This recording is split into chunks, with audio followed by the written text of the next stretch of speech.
Hi, I'm Alex. I'm creative director at Thread. I'm Alex. I am the managing director of Thread Magazine. My name's Kat Smith, and I'm president of Pants Improv. I'm Rachel. I'm business lead for iGEM. I'm Charles. I'm team lead, so I do a lot of administrative stuff, and I coordinate all the sub-teams together. So I'm an art history major, so a lot of it will come from like researching artists that are like particularly interesting to me at the time. It's kind of just like I'll see an article about someone that's super interesting and take what I like from them and try and like put my own spin on it, I guess. All my creativity surrounds like two major issues, ideas, which are like mental illness as well as like gender roles. And I try to push that in my daily life and throughout every shoot. And when I'm creating, it focuses on like common emotions, like internal warfare that like everyone kind of has in common, but people don't really speak about. So that's kind of the message. It's a lot of brainstorming. We just split up into small groups. We come up with multiple ideas, and then we really flesh those out throughout the following weeks. And we eventually narrow it down to two big ideas that have both been fleshed out and have like either a name and all the components to it. In those coming weeks, we like vote on the idea and then really flesh out the one idea that we've chosen, because that's the one that we ultimately take to competitions. The whole process is like getting everybody together, working together, and being on the same page. When we have a really, really good show, it definitely reflects on how we act as a group and how like in sync we are. Because you can have like a million really, really good improvers, but if they're not in sync and if they're not friends with each other, the show's gonna be terrible. Because like you need to know how to act with another person. Some people have different dynamics with other people, and then people have their go-to characters. But if you just put them in a scene without any warning, who are they gonna be? Mm-hmm. Some people tend to have like the things that they kind of naturally fall into. It's fun getting to like problem solve and like get to like make decisions just on the spot. Like we just like bought a bunch of random tech, and then we're like, okay, well what if we like wrap this around someone and just like get to try and like play with things and try things out. And if it doesn't work, it's like whatever, we just don't we just delete that photo. It's not a big deal. I love like having a platform to get creative with. I think everyone really needs that. It's so liberating. Once we find our project and it's all like it has all come together in the brainstorming process, it's always a really good feeling, because at the very beginning, like before brainstorming even starts, you have no idea what your project's going to be, but then like once we have a name to it and once we have an actual project and an application, that's a good feeling. My favorite part from last year was going to competition. Yeah, it's a really fun time. Yeah, there's the competition, but there's also, you get to do a lot of things in Boston. 3, 2, 1, action! We're creating this community called Unspecified, hoping to push people who might not have exposure to creativity and making and just being imaginative and connecting these types of people together and showing them that they can be creative and that making things isn't just limited to art or like the very traditional definition of the word. So this semester we're focusing on a print platform. So we're trying to focus on a print physical product. So we're making a magazine. We selected 6 people who we branded as lemons. So what we're trying to do is highlight their work and show others that anything is possible. It's the idea that you shouldn't be afraid to explore. It doesn't have to be the thing that you're going to do, but like being able to get into this and like explore more, use that in your own work is like really good. And like listening to that like creative ethos, no matter like the discipline, is really important, I think, because it's like connecting, but then people have different perspectives. Yeah.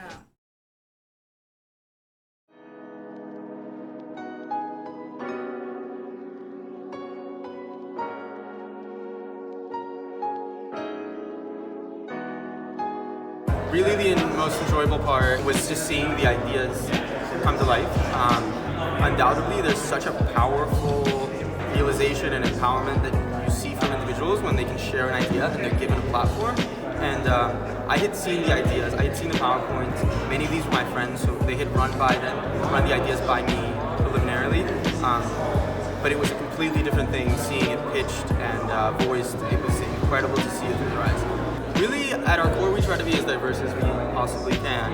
If you were to just be a group of architects, or landscape architects, or engineers, or hotel students, you would be limited to something else. So having a diversity is the end-all solution to creative problem solving. I mean, you're able to see things from such different angles, and if everybody's involved, everyone's feeling and sensing something different that you missed, and maybe somebody didn't. So. So I'm Andrew. I think I have the best title ever. It's Dragon Lord. My name is Sam DePietro. I work here on Cornell Rocketry for the electrical and software sub-team. My name is Harrison. I'm one of the all-team leads for Cornell Rocketry. My name is Troy Mock, and I'm working on AR-15 in America.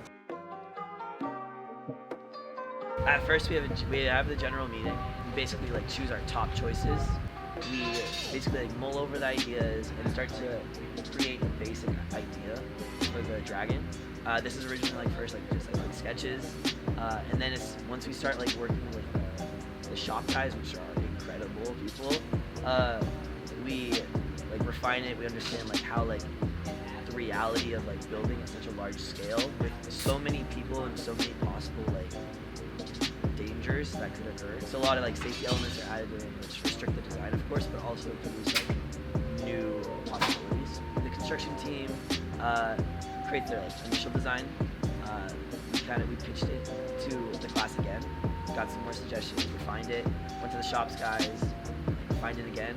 So it is this iterative process. For us, it was really important to make physical models of these things, because although we do know how to use the material and construct, it's always good to make sure we know the joint's gonna work, make sure that we like how it looks. So typically we have a set of competition requirements that we need to meet. Specifically for this one, it's reaching 10,000 feet as accurately as possible. And then depending on which category we're in, we have different propulsion systems. So this year we're trying to make our own solid rocket propulsion system. So once we have those requirements, we try to break it down into individual subsystems, and those subsystems into their own requirements, the things that they need to accomplish. So for example, we have the propulsion sub-team. They're responsible for designing the propulsion subsystem to such a point that we have a certain mass to get it to a certain altitude, and so on and so forth. And then from those requirements, we basically flow out and go into the nitty-gritty of how each component is designed together to meet those requirements. This project's kind of a culmination of all the different disciplines and areas of design that I've been developing over the years. Mechanical design, architecture, interior, product, a little bit of CS. Personally, of course, you ask anybody else, it's gonna be a different thing. I think getting everyone involved. Mentality is it's easier for somebody to do the thing rather than teach somebody how to do something. But you're getting to teach somebody to do something. It's working towards making this dragon everyone's dragon. Probably just the scale of what we're trying to do this year. This year we're taking on a little more than we normally do in terms of board design. This is one of our largest boards that we've made. This year we're switching software as well. So we're learning a new circuit design software that's much more large scale and industrial. So learning that has been a bit of a challenge, but it's really streamlined our process and enabled us to make these larger boards and what I believe better boards. Probably the most challenging part is kind of turning something that is kind of this very broad topic that people are very opinionated about and trying to distill it into something that can actually distill it into a project or a physical installation that can actually push forward the conversation about guns in America.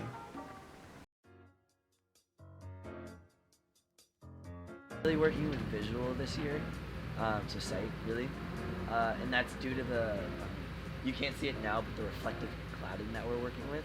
And the idea with that is that they are these silver panels, silver and gold panels, but what's going to start to catch your eye is the light hitting off of it, the color of everything else going on as we move the dragon, which is it's going to create this really captivating visual experience. Let's see, when I think of our rocket launches, the biggest one I think of is sound. It's just a very distinctive roaring dragon-like noise as these rockets blast off the launch pad. It's actually really impressive how quickly you lose sight of them. Like just one moment they're there and then you have this 100-pound behemoth just shooting up and roaring. I think that's one of the biggest draws of rocketry is that moment of launch, the spectacle of the launch itself and the noise and everyone collaborating and seeing their work all come together. So if I think of senses relation to rocketry, that's really more what I think of. I took an architecture studio last year that was about the senses, and I've kind of like brought a lot of what I learned from that, especially like touch and smell and sight, into this current project. And when you shoot a gun, it's a very sensory experience. The noise, the smell of gunpowder, kind of the loud sound, and you know, like the bright flash. And so this project actually incorporates a lot of that through pneumatics, through digital screens, and kind of just being a very mechanical object.